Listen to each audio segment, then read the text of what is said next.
What's up, tribe? How you guys doing? Happy Sunday. Sorry I'm late, you guys. I was finishing up the episode. I got home later than I thought, and I hadn't started the episode. So my apologies. Hey everybody, come on in. Again, on the main channel, it is a members only chat. If you would like to chat freely, please go over to our sister channel. The link is pinned at the top of the chat.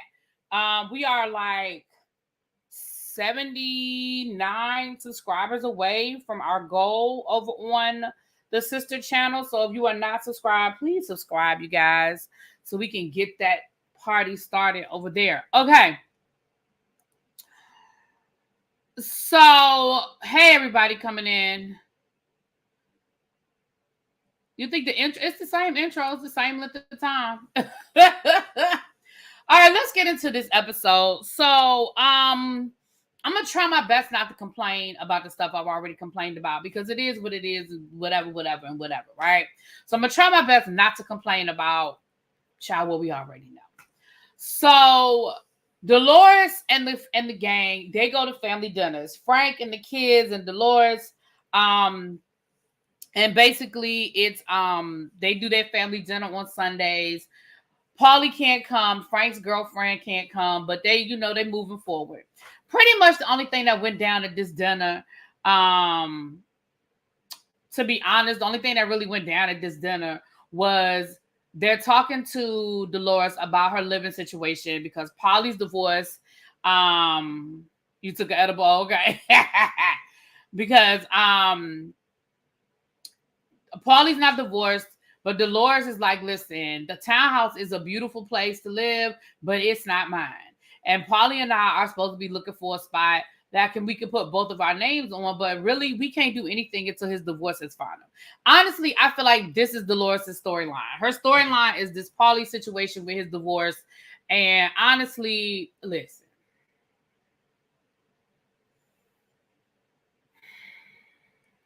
I really like Dolores. I know she's my favorite, right? I very seldom say I have favorites, but she is actually my favorite on this show. And what I like is that that's the best that she's got, right? She doesn't have a lot of drama. Like, I think Dolores' life is pretty drama-free, especially now that she done broke up with the doctor. Like, I feel like that whole situation with the doctor was a little messy. But, okay, she got a boyfriend who has not divorced his ex-wife, but they've been separated for like 10 years. So that's not a big deal to me. I mean, again, I had an uncle. We didn't know he was still married to his wife until he died, and they hadn't lived together in 20-something years. We didn't find out until he died because she was his next of kin, and we had to deal with her ass, okay? But up until that point, we all thought they was divorced. So it happens, right? Especially if you didn't find anybody, you haven't moved on. Life is, especially if y'all have business intertwined, there wasn't no prenup. Like, Paulie looked like he got a little bit of change, but maybe Paulie didn't always have that change. Maybe Paulie and his ex-wife built this situation together, and Paulie didn't want to have to share it with him. You know what I mean, with her. So that might be like, I feel like it's financial reasons why this thing hasn't happened. Honestly, like, I don't feel like it's just Paulie ain't ready. I think it's deeper and it's very tangled. And the longer they waited, the worse it probably got. But they got complacent. Now, honestly, if that's the worst that Dolores got going on, honestly, I'm okay with that.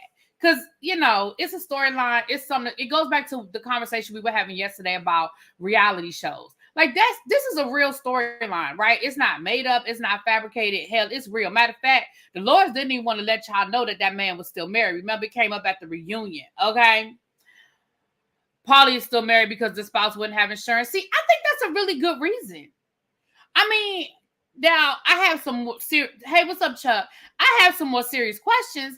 Like, she can't go get some affordable healthcare insurance. I mean, I hear it's not the best insurance and it is a little pricey, but she can't get Medicaid, Medicare. I don't know which one is it Medicaid? Like, why? She can't get no insurance. I would have more serious questions, but again, like I said, I felt like it was a reason. Excuse me, y'all. I felt like it was a reason. So with that being said, my husband and I have been separated since the kids were 15 and 16. They're now 51. Now, you know what, Deborah? Wait a minute. Wait. Am I reading that right? Hold on. Wait a minute, Deborah. I'm not laughing at your situation. But did you say your kids in their 50s?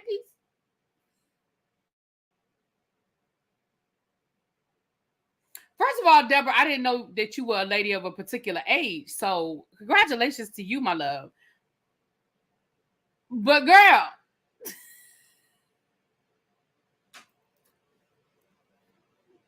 Deborah. Now, Deborah.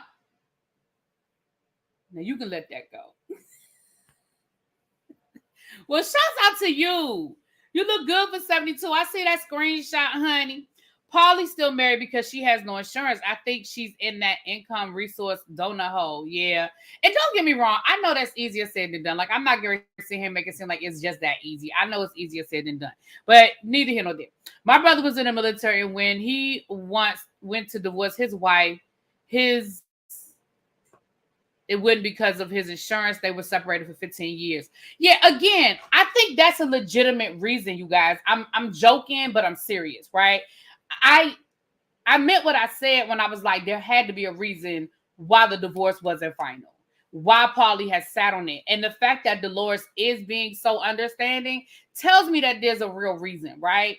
I honestly feel like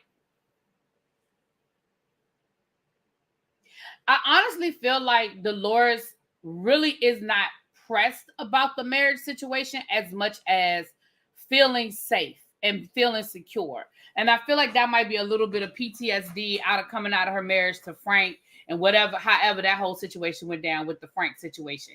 I don't think she's that pressed, but I do think it makes her uncomfortable that she's living in Paulie's house. And if he wake up tomorrow and don't want to be with her anymore, then she's kind of walking away with nothing.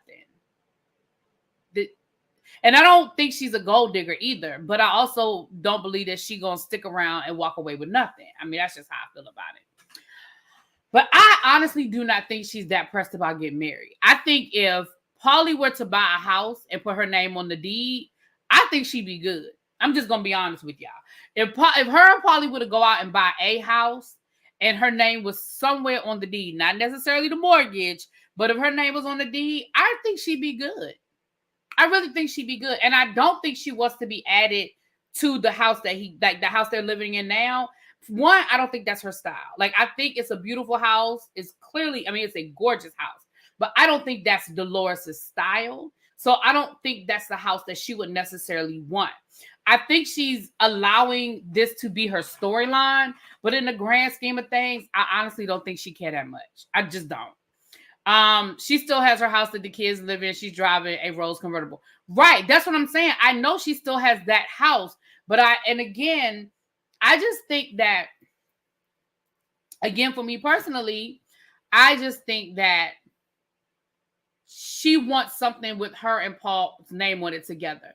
Yes, when I say walk away with nothing, I mean walk away with nothing from Paulie. Not that she would be homeless. No, she's got a house. We know she's got a house. She's good. But I mean, walk away with something. Yeah, she's driving a Rose, but it's not hers. Y'all see what I'm saying? Like, it's not hers. And again, I don't think she's that serious about all of this. I think it's her storyline. Honestly, I feel like if we pulled Dolores aside and asked her one-on-one with no cameras around, I promise you it ain't that serious for her. Do I think it's something that she wants? Yes, I think she wants to be with Paulie. Do I think she's pressed right now in this moment? I don't. But I do think it worries her that nothing has her name on it. Now, that's my opinion. I could be wrong. I don't know that woman like that. I'm sure Dolores and Paulie have an understanding of something or something that she gets if they break up. No, Monique, no. See, that's what I'm saying. Me having a conversation with you and me making sure that I'm going to get what I'm supposed to get, that's two different things. People have conversations all the time, and y'all seen water roses. People get mad, relationships break up, things don't go the way you wanted them to go, and people get amnesia. So what they say now when they're in love and everything is good is not the same as what's going to happen if and when that relationship dissolves. Nah, I ain't trusting now. I don't play them games. No, ma'am. No, ma'am. No. But neither here nor there. The other thing that happened was Frank showed him the ring, and he pretended like he was going to propose, and the whole restaurant was like, oh my gosh, oh my gosh. Listen, Frank know what he doing. Dolores know what she was doing.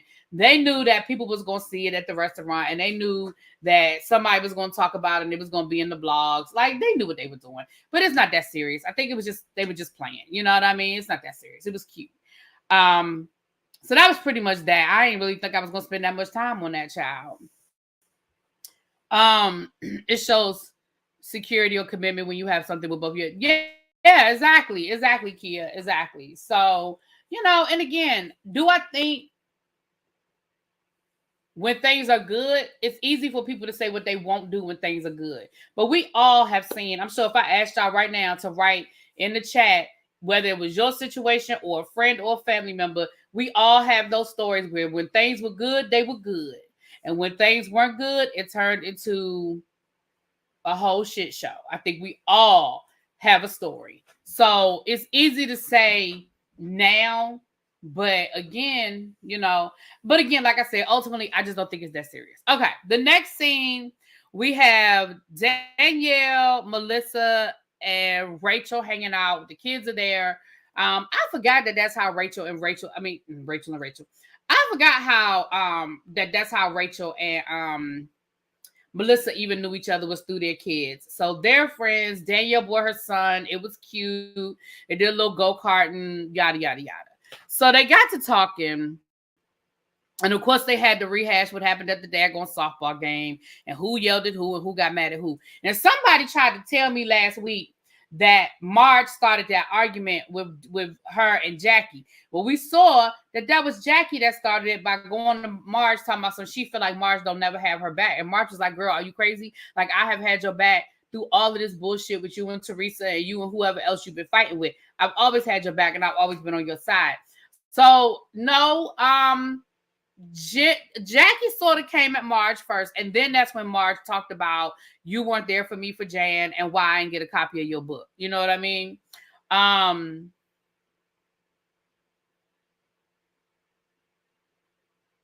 Oh, see, Chuck, look at Chuck. Chuck's still mad. He said after 24 years that he could still kiss his ass. You see what I'm saying? And I bet you at one point in time they was in love, holding hands, walking through the park, skipping and shit. You know what I'm saying? Right, Brad and Angelina. Everybody was all Brangelina. Bethany Frankel husband took 17 million. Listen, it's real easy to say when we in love, what will and won't happen. So, with all of that being said, we get to talk. So we found out that that's kind of how that went down. And then Melissa is talking to Danielle about her father's situation. And here's a perfect example of what I've been telling y'all about. We have to break this mindset that family is above approach. Danielle was very clear, and she ain't always clear, but Danielle was very clear in why she has set that boundary with her father. She said, I feel like he has taken my brother's side and that he has been unfair to me and my part in this. I have not cut off his relationship with his grandkids, and I have not cut him off from the point of view of if he needed something, I would not be there from him. However, I have set my boundary that I feel like you have treated me unfairly, and I am not going to allow that. My brother, and again, from her version of the story, and I still think it's more to the story, but from her version of the story, her brother does not have a good reason to be mad at her, right? It sounds real stupid, but again, I think it's more to it, but it just sounds really silly. And her thing is, I have set my boundary. Now here come Melissa, and she wants to put her situation on Danielle's situation. And her situation is, well,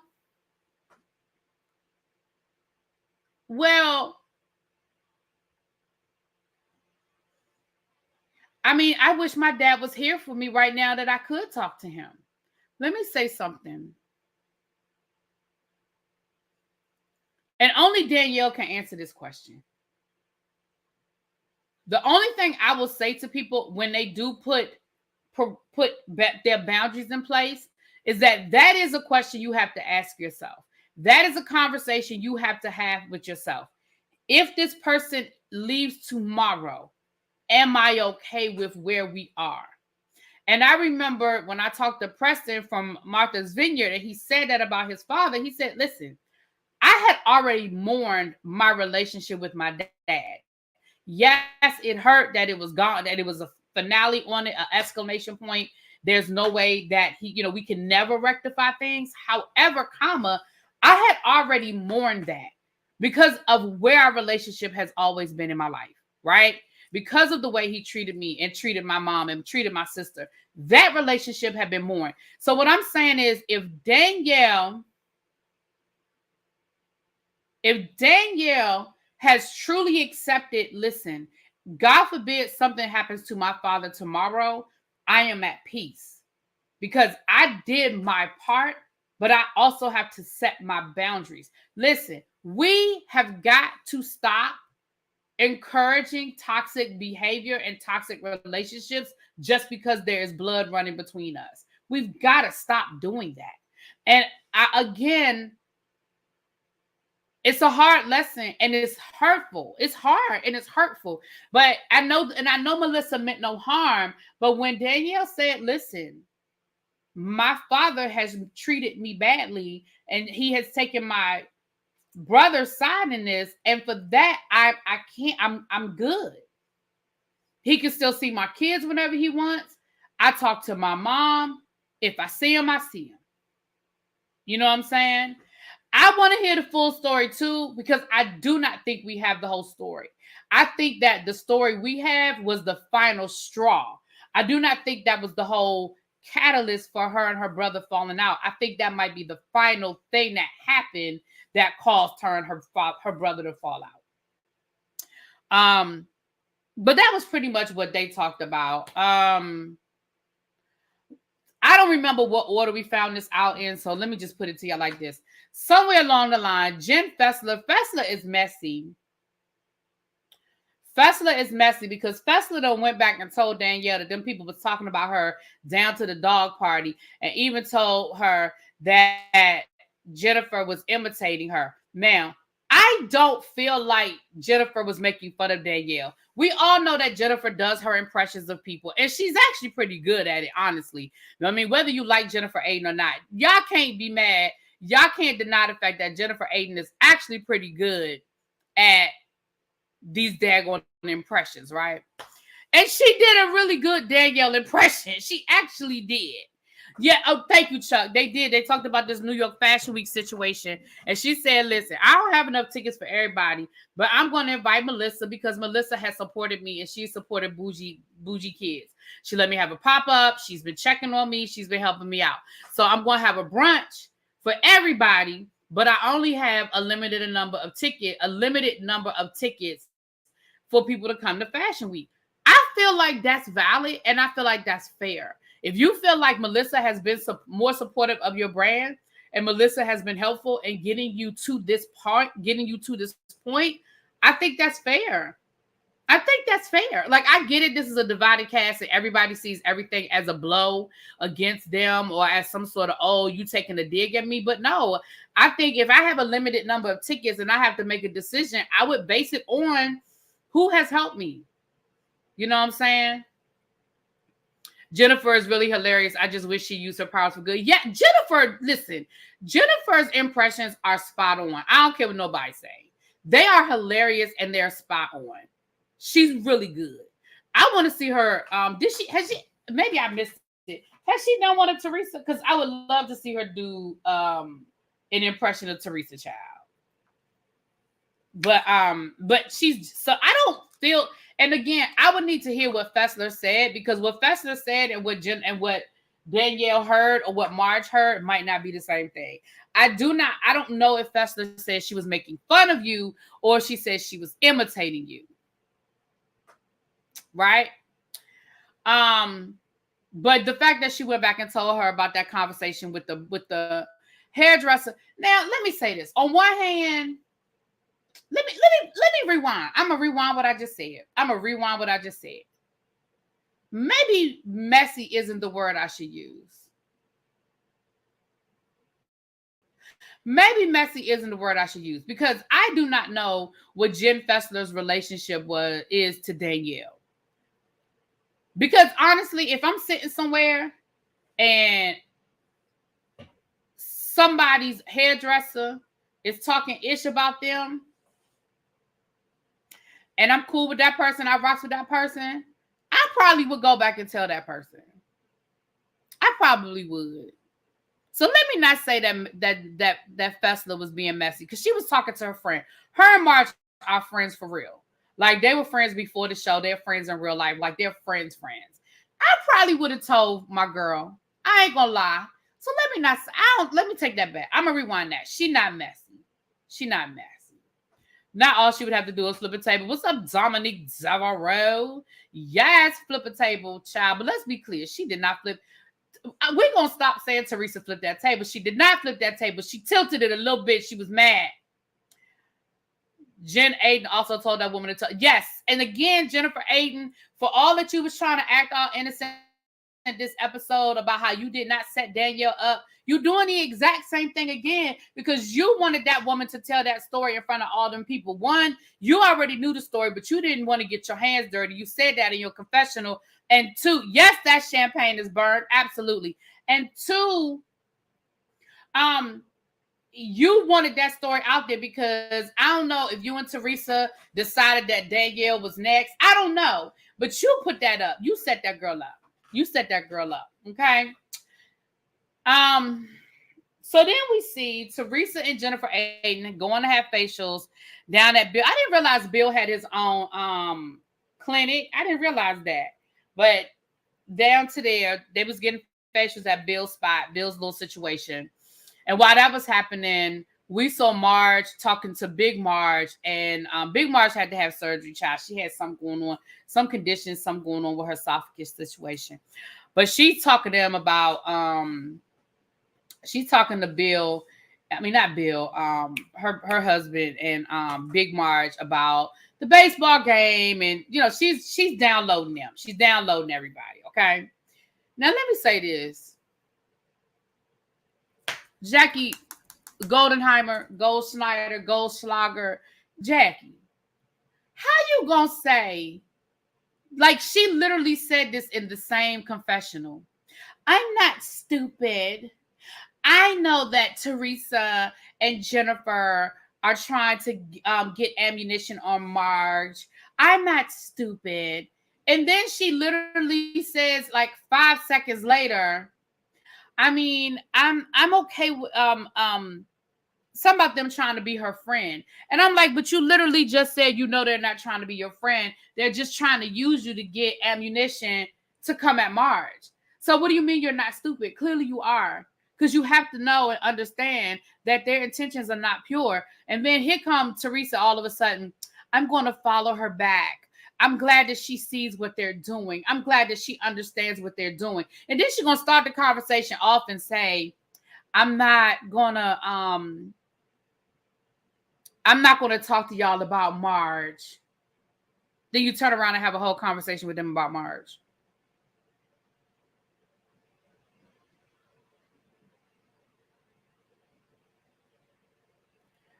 Jackie, I think what they said to you later on in this episode at the brunch, I think it's right.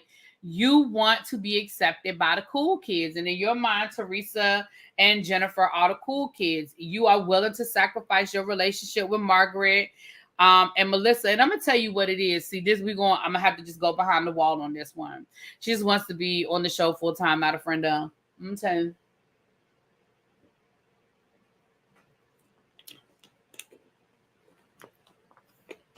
She thinks she's picking the winning team. What I tell y'all last week, I told y'all last week about this whole, they're trying to make Bravo pick either Teresa or Melissa, and one of them has to leave, yada, yada, yada. And what I tell y'all, I said, Bravo ain't getting rid of Teresa Giudice. Now, I feel like they would reboot that whole show before they would fire Teresa Giudice. I mean, technically they would be firing Teresa Giudice, but I'm saying they would be rebooting the show. And I feel like that's how Jackie feels, and Jackie feels like she's choosing the winning team.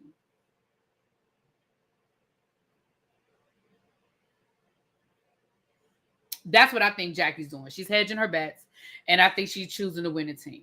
Now, that was pretty much that. So now we have Teresa, Danielle. Teresa's going over to Danielle's house. Danielle is stressed out about New York Fashion Week. Now, let me tell you a couple of things in this scene. I'm being nitpicky right now. I'm being nitpicky them. I'm telling y'all now, I'm being nitpicky in this scene. So I don't want nobody to drop down in the comments and say you was really being nitpicky. I'm giving you a nitpicky alert. I'm being nitpicky. First of all, Teresa comes in there. Danielle's already letting her know she's stressed out about New York Fashion Week.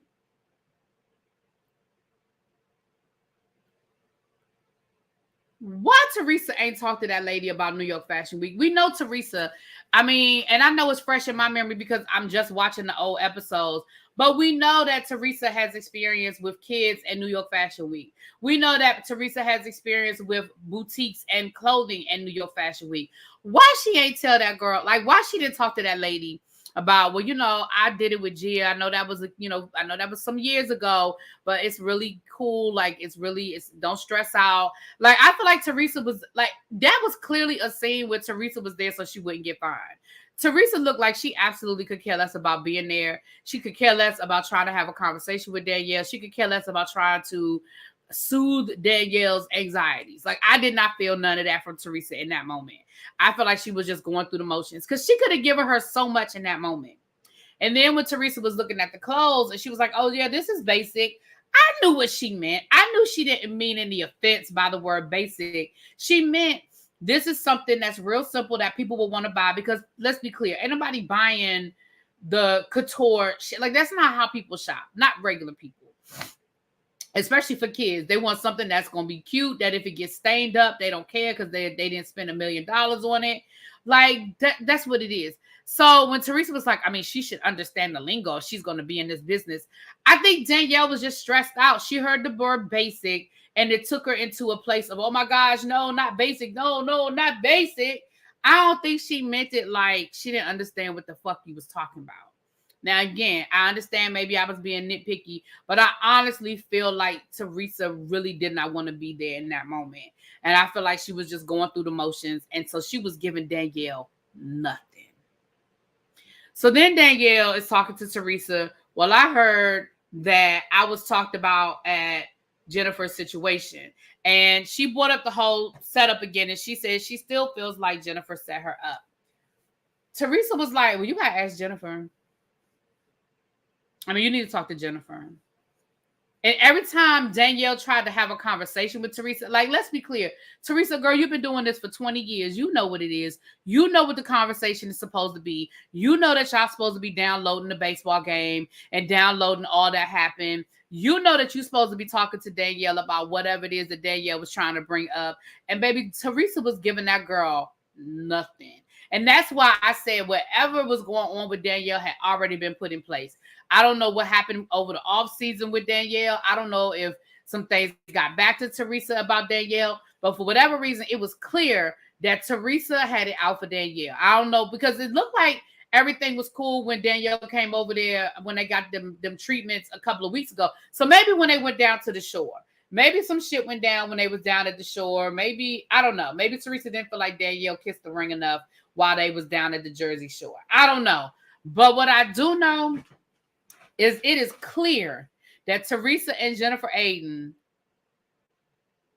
decided that Danielle was going to be their sacrificial lamb this season. That was clear. Because Teresa was giving that girl nothing. And even when she tried to bring up the whole situation, she was like, well, you need to ask her about that. You need to talk to Jennifer. Like nothing. She didn't even say, well, listen, that was last year. Y'all talked about it. Like she was giving her Nothing. Like, you could literally see Teresa, like, Teresa might as well have been watching her clock, watching her watch. She was giving nothing. Thank you, Edwina. Thank you, my love. Thank you. Teresa was acting like Kim from ATL. She shows up and doesn't want to participate. In that moment, she definitely didn't. Like, she absolutely did not. And like I said, I think it might have been maybe something went down at the shore, or maybe the way something went down. Because it is clear Danielle tried to set that woman up by bringing in that damn hairdresser. And you know what I love about Danielle? And I did like Danielle last year until Danielle let Jennifer get her caught up in that bullshit. But I like Danielle. Let me tell you why I was loving, and I know I'm jumping ahead a little bit to the bougie brunch. No offense, I was stunned when she said she went to college. I told y'all Teresa went to college. Teresa has a fashion merchandising degree, and she was actually a buyer for either Bloomingdale's or Macy's before she got married. Teresa, yeah, but let's also remember that was 30 years ago or 20 years ago. Like, let's not act like that was yesterday. Like, but anyway,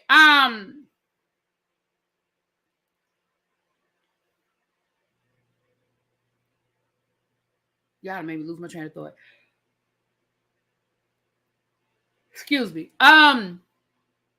I love that when they got to the end of this, I'm jumping ahead a little bit to the bougie brunch, but I love when they got to this and they brought up it was Macy's, thank you, Gail. And they brought up the hairdresser, and Danielle was like, yeah, I put her out of VIP. She wasn't supposed to be there. I said, you better stand in your shit. You better double down on it. She was like, and why are we arguing about somebody that's not important to this friend group? I said, you better stand in it. You better stand in it. She said, yeah, like, I put her out because she wasn't supposed to be there. And the hairdresser even said, well, I bought a ticket and I don't understand why I couldn't be in VIP. Because you wasn't supposed to be in VIP. Because you didn't have a VIP ticket. And if Danielle wanted you in VIP, guess what Danielle would have done? Danielle would have gave you a VIP ticket.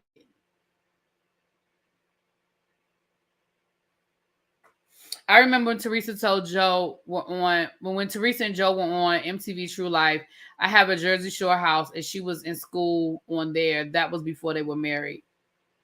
Oh, okay.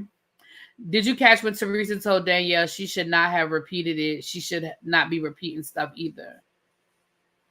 Yeah, that's the other thing. She said, well, you didn't have to repeat it.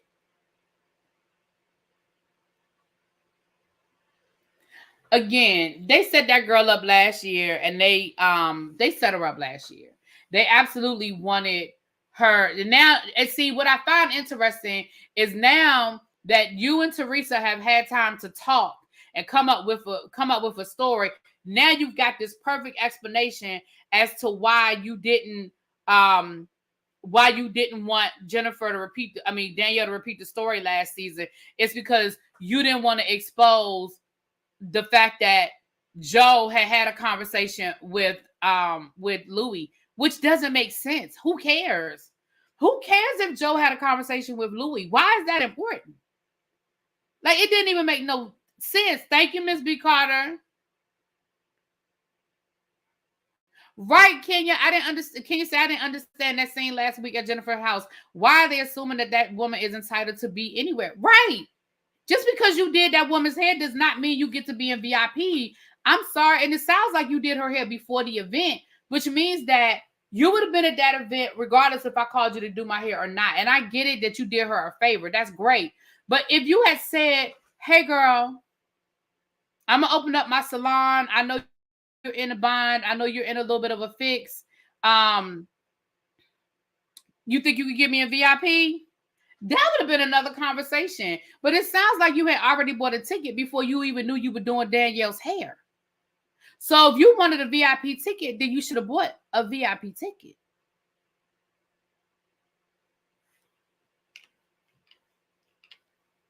Because when she said I opened up my salon for her because she was in a bind, that sounds like it was an emergency last minute situation. And she called you because you was somebody that she knows and you did her a favor.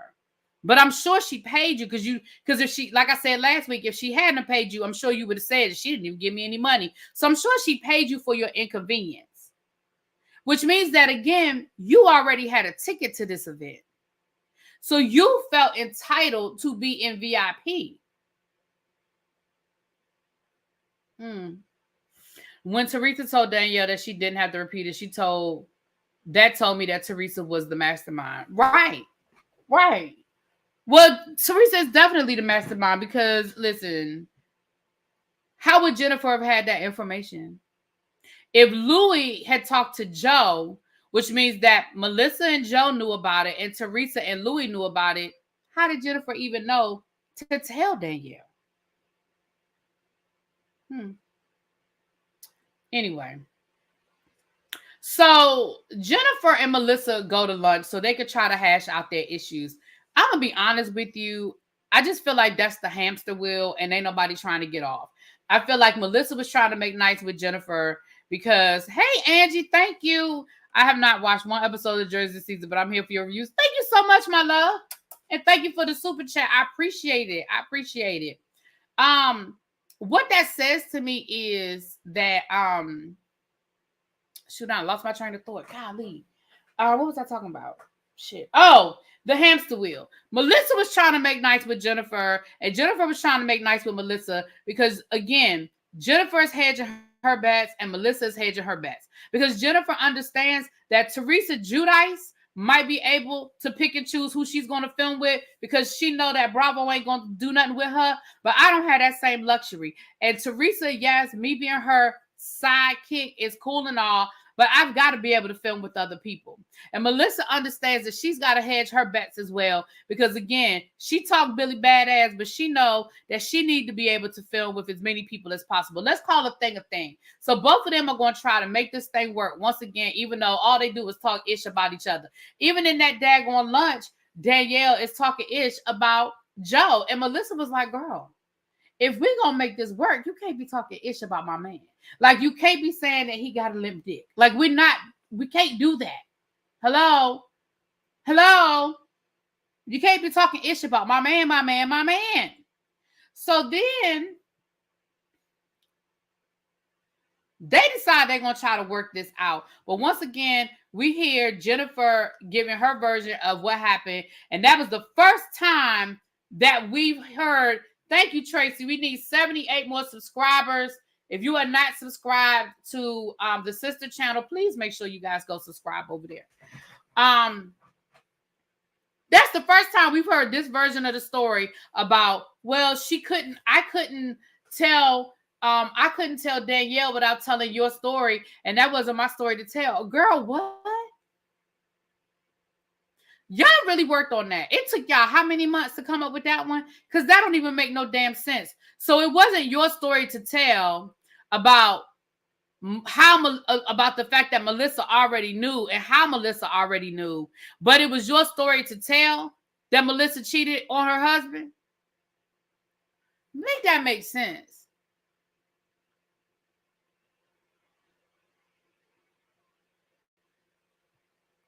I need you to make that make sense. That makes no sense. It wasn't your story to tell about how Melissa knew, but it was your story to tell that Melissa was allegedly sleeping around on Joe.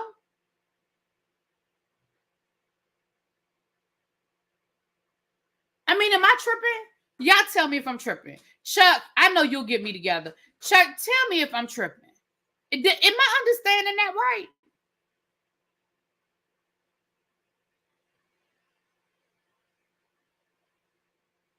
Am I understanding that right? That's the best that y'all could come up with. Y'all had since the reunion last year. That is the best that y'all could come up with.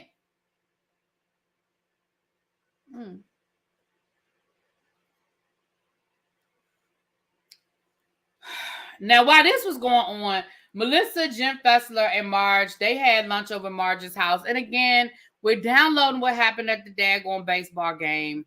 We're downloading the conversation between Melissa and Jennifer. And Marge, once again, is talking about how things in her marriage are not quite the same because Jan is not there to balance it. Jen was like, you ain't talking about leaving him, are you? She was like, girl, no, but I'm still mourning. We still got to figure these things out. Like I said, I think Marge is dealing with a lot of guilt. I honestly think Marge is dealing with a lot of guilt with Jan and maybe how she treated him and maybe how things went, but whatever. But pretty much everything that was said at the brunch, child, we already done talked about. I mean, they're just downloading each other on, Jackie and, like I said, Jennifer and Melissa or whatever. So we get to the bougie kids brunch. Now, first of all,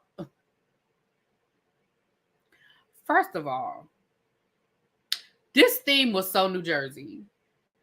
Only New Jersey, and no offense to anybody from New Jersey, but y'all know what I'm getting ready to say. Only New Jersey would think that bougie equal glitter. She said, I wanted everybody to wear their best glitter outfit. Girl, how does that equate to bougie in your mind?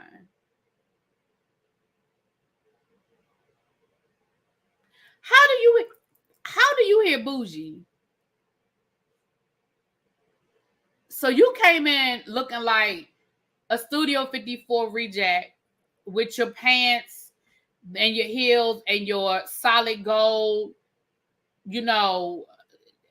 black and silver outfit. I know I said solid gold, but I was thinking like disco solid gold, not the color gold. You like Danielle, girl, nothing about your outfit read bougie. Sorry, not sorry. I did like Dolores's look. Dolores's look was cute.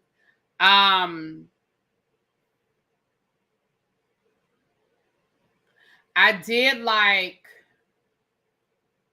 I honestly think that might be the last one because I hated Rachel's dress. That dress was horrible. Melissa's dress I didn't care for, but it wasn't the worst one there. But it was something about it that just didn't. And I didn't like Melissa's hair. I didn't like that crinkly hair situation she had going on.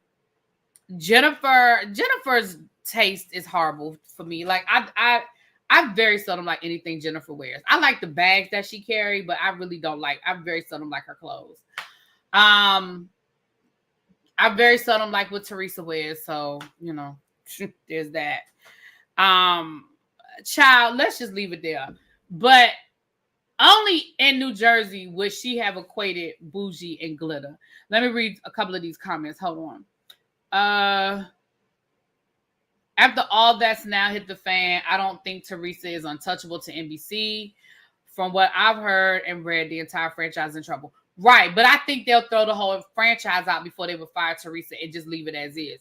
I do think they're willing to throw the franchise out because they did it for New York and they took a gamble with New York and it worked. Like the New York reboot did okay. And they're filming another season and we liked it. Like we as the viewers, we liked the reboot. So I think they're willing to take a chance. I do. I think they're willing to reboot the season, to the show. I think they are. If Jennifer talks about Joe Gorga, he deserves it. Joe tried to attack Jennifer at BravoCon, and the show refused to address it on the show. And at the reunion, fans took the video. Joe should be jailed. Well, I have a different opinion, but okay. I saw it years ago as a teen. I'm sure that you can find the clip somewhere online. It's a mess. I feel that her and Joe on that show gave MTV the idea for Jersey Shore with Snooki. Oh, okay. Oh, y'all talking about the My Life. Okay. Did you know the kids barred Marge from the funeral and the shiver? She's using her ex for a storyline. If she had any respect for the kids, she would leave Jan out of this season. Oh, no, I didn't know nothing about that. Her kids banned her? Or his kids?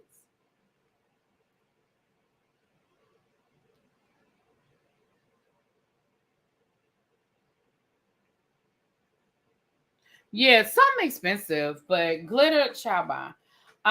Okay, so we get to the brunch, and Danielle was like, we haven't all been together since the season started without other people around.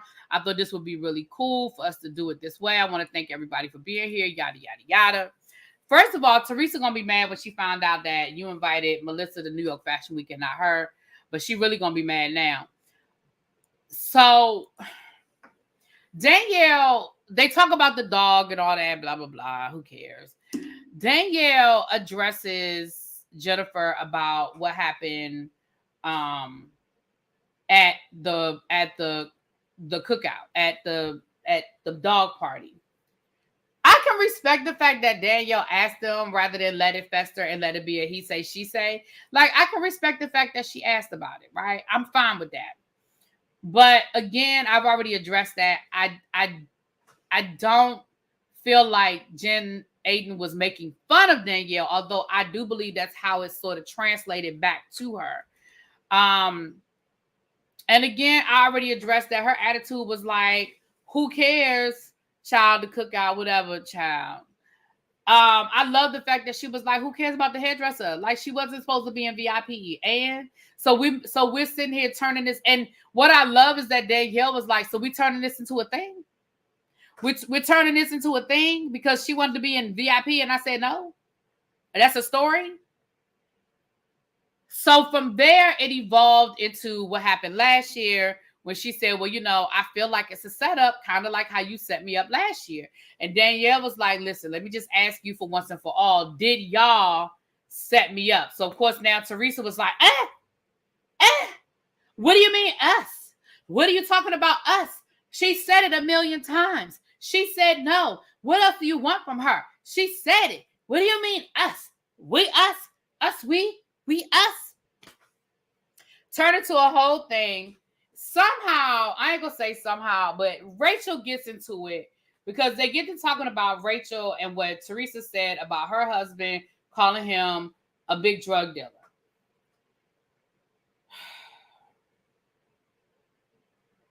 Y'all ain't gonna like this next part. Y'all not gonna like the next part. I think Rachel did a lot in that moment. I do. I think Rachel did a lot. She called Teresa a lot of names. She did I think she did a lot. Now, I know y'all not gonna agree with me. I know some of y'all ain't gonna agree with what I'm saying. That's fine. But I do. I think Rachel did a lot. I do. And baby Teresa ain't know what to do. Baby Teresa was sitting there like, and like Dolores said, Dolores said, Teresa, it's going to take a few days for that thing to set in. But once that thing sets in and Teresa realizes exactly what just happened right now, oh, it's going to be a whole nother situation. Teresa is going to be out for blood. And Rachel was like, and I ain't give a fuck. I'm not scared of Teresa. I don't care.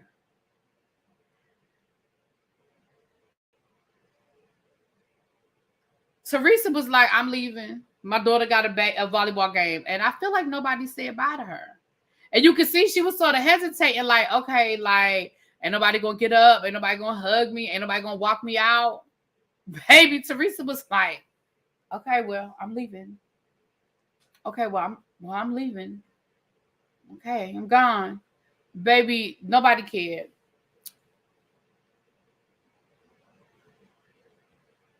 Apparently last year, a lot of podcasters were saying they don't like Danielle and that she was becoming known for letting fame get to her. The show isn't the first time we've heard she stiffed people. But I didn't hear what she stiffed anybody. They didn't say she stiffed anybody. That lady was mad that she wasn't allowed to be in VIP. She never said that Danielle didn't pay her. She never said Danielle didn't pay her. She said she wasn't allowed to be in VIP.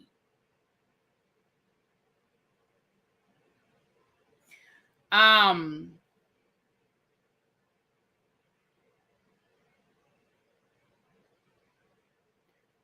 that was pretty much the episode. Again, Jackie was like, I'm not stupid.